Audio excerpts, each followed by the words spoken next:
Purihin ng Diyos, magandang umaga po sa inyong lahat mga kapatid. Ito po ang inyong lingkod na si Pastor Rene Reyes ng Charismatic Cathedral, Christ Light Christian Fellowship. Ang muling nag-aanyaya sa inyo, nasamahan niyo po ako sa pang-umagang pagbubulay-bulay ng makapangyarihang salita ng Diyos. Ang ating pong pagbubulay-bulayan ay mula sa Mateo, Kabanatang 5, talatang 44. Ganito po ang sinasabi, ibigin ninyo ang inyong mga kaaway at idalangin ninyo ang mga umuusig sa inyo. Purihin ng Diyos. Ang pamagat po na ating paksa sa umagang ito ay mata sa mata at ngipin sa ngipin. Ang isang Kristiyano pong nabubuhay sa sanlibutan hindi kumikilala kay Kristo ay may isang pagpapasyang dapat gawin tuwi-tuwi na. Siya ba'y mabubuhay sa ilalim ng batas ng sanlibutan o ayon sa layunin ng Diyos? Ang katotohanan ay ang karamihan ay nabubuhay ayon sa pilosopiyang mata sa mata at ngipin sa ngipin. Sa ibang salita, yan ay nangangahulugan na pag maganda ang pakikitungo ng iba sa inyo, gayon din ang dapat ninyong ipakita sa Kanya. Sa kabilang dako, pag masama ay masama rin ang iganti. How shall we then live? Yan ang tanong. Paano nga ba tayo mamumuhay sa gitna ng sanlibutang hindi kumikilala sa turo ng Diyos na nasusulat sa Biblia? Iba po ang kalooban ng Diyos para sa kanyang mga anak. Dapat na iba ang iganti ng kanyang mga anak sa masamang kanilang tinatanggap mula sa kapwa.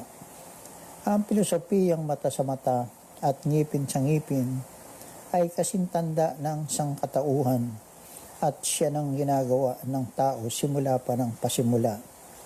Ang pagkikimkim ng galit at sama ng loob ang paghihintay ng pagkakataong ipadama sa kapwa, ang ipinadama niya sa inyo ay hindi bago.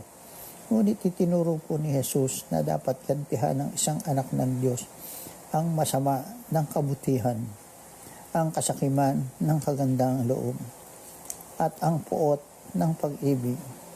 Pakinggan po natin ang turo niya. Narinig ninyo na sinabi, mata sa mata, ngipin sa ngipin. Ngunit ngayon sinasabi ko sa inyo, huwag ninyong labanan ang masamang tao. Kung may sumampal sa inyo sa kanang pisngi, iharap mo pa sa kanya ang kabila.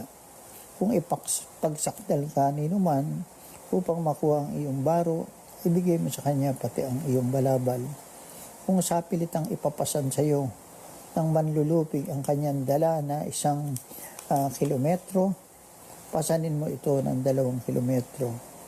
Magbigay sa nanghihingi sa iyo at huwag mong pahindian ang nanghihiram sa iyo.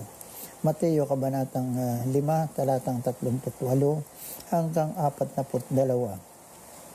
At nariyan ang maliwanag na turo ni Jesus na inyong mapapansin iba sa patakaran ng sanlibutan. Iba ang pamantayan ng Diyos na dapat gawin ng kanyang mga anak sa kanilang pakikitungo sa iba. At ano ang kahulugan niyan sa ating praktikal na pamumuhay? Pag may humihiram ay dapat pahiramin. Ang naninira ay dapat ipanalangin. Hanapin ang mabuting katangian ng kapwa, gaano mang kasama ang ipinakikita niya sa inyo. Sa ibang salita, hindi mata sa mata at ngipin sa ngipin, kundi pagpapala sa sumpa. Sa susunod na pagkakataong kayo'y pakitaan ng masama ng inyong kapwa, maaring sumingit sa inyong unahan habang kayo'y nasa isang mahabang linya sa tindahan. Tanungin ninyo ang sarili, ibababa ko ba ang sarili ko sa level ng taong ito at magpakita sa kanya ng asal na aking kinasusuklaman? O dapat ko bang ipakita sa kanya na ako'y isang tunay na anak ng Diyos na gumaganti ng mabuti sa masama? Purihin po natin ang ating Panginoong Jesus.